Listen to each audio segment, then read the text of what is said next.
India के उड़ीसा राज्य के पुरी में चमत्कार की एक ऐसी कहानी है जिसे समझ पाना साइंस की बस की बात नहीं है। साइंस, ज्योग्राफी, फिजिक्स, केमिस्ट्री और दुनिया के सारे ग्राउंड ऑफ बिलीफ यहाँ सब कुछ फेल हो जाते हैं। हिंदी मान्यता में 4 धाम होते हैं: बद्रीनाथ, द्वारिका, रामेश्वरम और जगन्नाथपुरी। ये कहानी है जगन्नाथपुरी की, जहाँ आज भी श्री कृष्ण का वास्तविक दिल धड़कता है। इस मंदिर में कुछ ऐसे रहस्य हैं जिनको सुनकर किसी के भी होश उड़ जाएंगे। आज हम सब वेस्टर्न कल्चर फॉलो करते हैं। हम सब ऐसे मोड़ पर आ चुके हैं जहाँ लोग भगवान के होने पर सवाल उठाने लगे हैं। यही सवाल मैं आपसे वीडियो के बाद पूछूंगा, तो आइए देखते हैं। जानते हैं कि हर एक मंदिर में मूर्तियां जो है या तो स्टोन की रहती हैं या तो फिर मेटल की, पर एक जगन्नाथपुरी एक ऐसा टेम्पल है जहां पे मूर्तियां जो है वो लकड़ी से बनाई जाती हैं। ऐसा आखिर है क्यों? 3102 बीसी में एक जारा नाम का शिकारी जंगल में शिकार कर रहा होता है। तो जब वो शिकार कर रहा होता है तो उसको लगता है कोई हिरन है, पर वहां पे एक वृक्ष के पास श्री कृष्ण जी विश्राम कर रहे होते हैं। तो वो शिकारी जो है अपना बाण चलाता है हिरन को मारने के लिए, पर वहां पे तो हिरन होता नहीं। वो बाण जो है श्री कृष्ण जी के पैर में लग जाता है, जिससे श्री कृष्ण जी की मृत्यु हो जाती है। फिर श्री कृष्ण जी का जो शरीर होता है उसका वहीं पे दाह संस्कार किया जाता है। जब दाह संस्कार खत्म हो जाता है तो वहां पे एक पदार्थ बचता है जिससे बहुत ज्यादा चमकती हुई मतलब रोशनी निकल रही होती है। तो वो उस पदार्थ को लेकर जाता है और लोगों से कहता है उसको बेचने के लिए कि श्री कृष्ण का मतलब पार्थिव बचा हुआ हृदय है, पर लोग उसे नहीं खरीदते हैं। तो फिर वो उसी जो चमकती हुई चीज होती है उसको एक लकड़ी पे रख के नदी में प्रवाहित कर देता है। उसी समय गुप्त साम्राज्य के एक राजा होते हैं इंद्रद्युम्न, जो विष्णु जी के बहुत बड़े उपासक होते हैं। उनको विष्णु जी सपने में आते हैं और कहते हैं कि इंद्रद्युम्न, कल तुम जब नदी में स्नान करने जाना तो मैं तुम्हें वहीं मिलूंगा। तो जब वो स्नान करने नदी में जाते हैं तो एक बड़ा सा लकड़ी का तैरता हुआ तना जो है उनको मिलता है। वो उस तने को लेकर अपने राजमहल वापस लौट आते हैं। अब उस राजमहल पे लौट आने के बाद इस बात की चिंता होती है कि इस तने को कैसे जो है भगवान की मूर्ति का शेप दिया जाए। तो वो कई सारे काश्तकारों को बुलाते हैं, पर हर एक बार जो काश्तकार आते हैं वो गिव अप कर देते हैं, कहते हैं कि हमसे ये मूर्ति नहीं बन पाएगी। तो फिर कुछ समय बाद वहां पे एक बूढ़ा काश्तकार आता है जो कहता है कि इस मूर्ति को मैं बनाऊंगा, पर उसके लिए मेरी एक शर्त है। जो राजा इंद्रद्युम्न बहुत परेशान हो गए होते हैं, बहुत दिन से ढूंढ रहे होते हैं, कोई मिल नहीं रहा होता, तो वो हर तरह की शर्त मानने के लिए तैयार हो जाते हैं। तो वो राजा से कहता है, जो कारीगर होता है वो कहता है कि आप जो है 21 दिन तक मैं इस मूर्ति का काम करूंगा और मुझे 21 दिन तक ना इस कमरे का दरवाजा खुलेगा और ना कोई मुझे परेशान करेगा। तो रोज वो काश्तकार जो है उस तने को लेकर मूर्ति को अंदर बनाने लगता है। 5 दिन बीतते हैं, 10 दिन बीतते हैं, 15 दिन जब बीतते हैं तो राजा जो है रोज सुनता है तो रोज मूर्ति में कुछ ना कुछ आवाज आ रही होती बनने की। पर 15 दिन जब हो जाता है तो उनकी पत्नी को लगता है कि ऐसा तो नहीं कि वो कारीगर जो है वो जो बना रहा था वो मृत मतलब हो गया हो।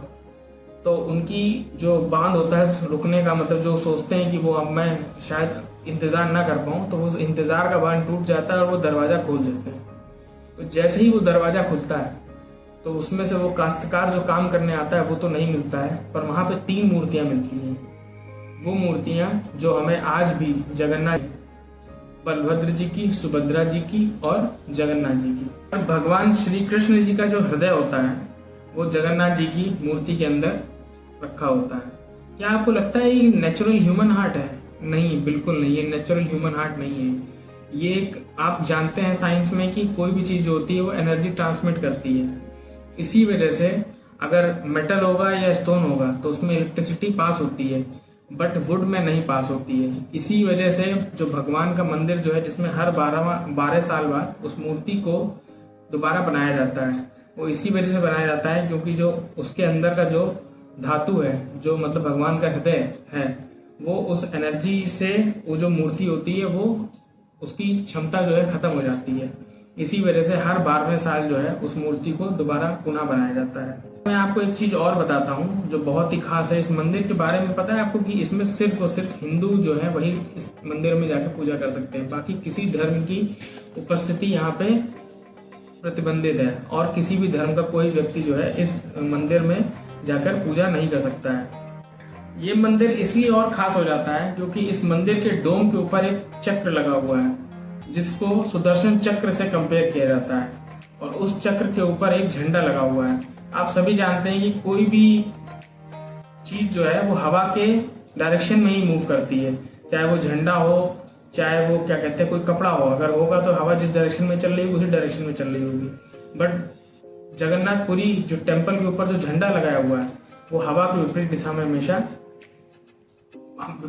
हमेशा लहराता है।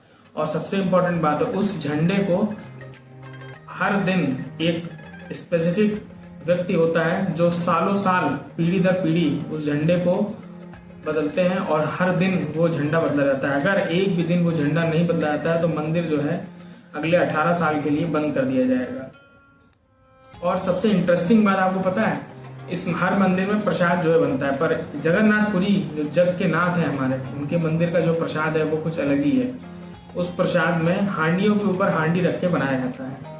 और सबसे इम्पोर्टेंट बात है, यहाँ पे साइंस जो है बिल्कुल फेल हो जाती है। जिस हांडी को सबसे नीचे रखा होना चाहिए उस हांडी को सबसे पहले पकना चाहिए, पर नहीं होता ऐसा। इसमें सबसे ऊपर रखी हांडी जो है सबसे पहले पकती है, उसका खाना सबसे पहले पकता है और उसके बाद हांडियों का खाना पकता है।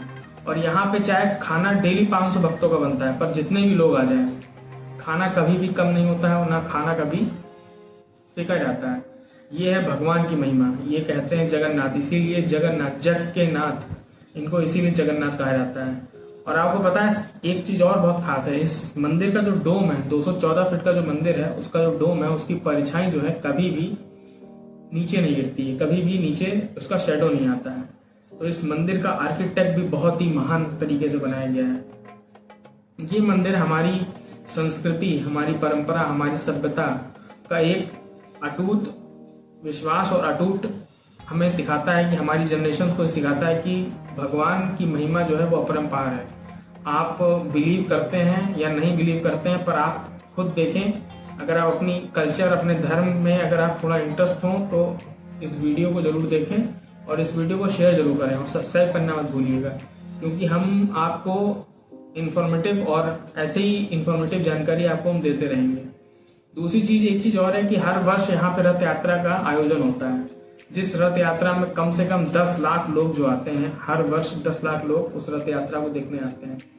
इसमें भगवान जो है अपने मंदिर से निकलकर भक्तों के बीच जाते हैं। ये वो इस रथ यात्रा में 3 रथ बनाए जाते हैं और उस रथ को बनाने में सबसे बड़ा रथ जो है वो जगन्नाथ जी का बनता है, उसके बाद बलराम जी का, उसका सुभद्रा जी का। पर रथ का जो हायरार्की है उसमें सबसे पहला रथ जो है वो बलराम जी का चलता है, बीच में सुभद्रा जी का और सबसे पीछे वाला रथ जो है वो जगन्नाथ भगवान का चलता है। इस रथ यात्रा की शुरुआत में जो उड़ीसा के जो राजा होते हैं वो राजा जो है इस रथ यात्रा का शुभारंभ करते हैं आके। और सबसे इम्पोर्टेंट बात, जो रथ यात्रा के बाद जो मूर्तियों का स्ट्रक्चर है, वो मूर्तियों का स्ट्रक्चर बनाने वाले और वो मूर्तियों के लिए कौन सी लकड़ी यूज की जाती है वो सबसे इम्पोर्टेंट है। वो लकड़ी जो है उसी पुजारी, जो उस मंदिर के पुजारी होते हैं, उन पुजारी को किसी दिन सपना आता है। उस सपने में बताते हैं कि उस पेड़ की लकड़ी, लाखों हजारों पेड़ों में से उस पेड़ की लकड़ी से ही मूर्ति बनाई जाएगी। और उस मूर्ति को वो पुजारी उस मतलब पेड़ के पास जाते हैं और उस मूर्ति से मतलब उस पेड़ को लेते हैं और जिसमें अंदर एक सांप भी रहता है, ऐसा मान्यता में लोग कहते हैं, जो उसकी रक्षा कर रहा होता है। और उस स्पेसिफिक पेड़ से ही मूर्ति बनाई जाती है लाखों साल। और जो जितने भी रथ का जो स्ट्रक्चर है हमारा, वो इतना ऊंचा रथ बनता है जिसमें कोई भी, आप बिलीव नहीं करेंगे, एक पेंच थोड़ी, जो भी होता है वो सिर्फ और सिर्फ स्ट्रक्चर, ढांचा, जिसमें जो भी रथ बनाने वाले कारीगर हैं वो साल दर साल, पीढ़ियों दर पीढ़ी उस काम में भगवान विश्वकर्मा की तरह उस काम को भगवान अपने जग के नाथ के लिए हमेशा के लिए करते हैं। भगवान जब भक्तों को दर्शन देने बाहर निकलते हैं तो वो उनकी यात्रा होती है जिसमें वो गुंडीचा मंदिर तक जाते हैं, जो उनकी मौसी का घर है, वहां पर विश्राम करते हैं और फिर वापस रथ यात्रा जो है पुनः जगन्नाथपुरी के मंदिर में आके समाप्त होती है। क्या आपको पता है कि जो देश विदेश में आज जो है रथ यात्रा जो आयोजित हो रही है, इसका श्रेय जो है वो श्री प्रभुपाद जी को जाता है। 1968 में सबसे पहले प्रभुपाद जी ने जो है कृष्ण नाम को देश विदेश दुनिया तक पहुंचाया और उसी की वजह से आज जो है देश में, अपने देश के अलावा विदेशों में, पोलैंड, जर्मनी, यूएस, हर जगह रथ यात्रा का आयोजन होता है। इसमें एस्कॉन का प्रमुख योगदान रहता है और सभी एस्कॉन भक्त और आम भक्त जो जगन्नाथ भगवान को, कृष्ण भगवान को मानते हैं, वो सभी लोग उसमें सहयोग करते हैं और सभी लोग जाते हैं।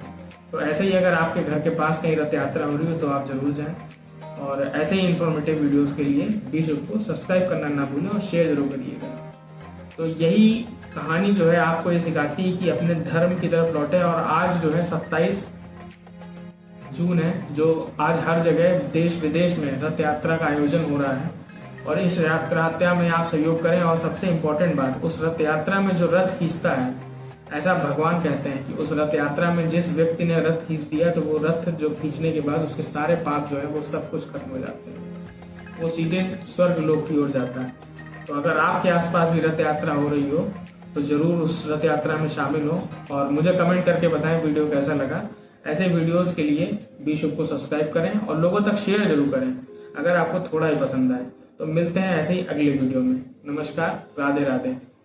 जगन्नाथ रथ यात्रा की हार्दिक शुभकामनाएं।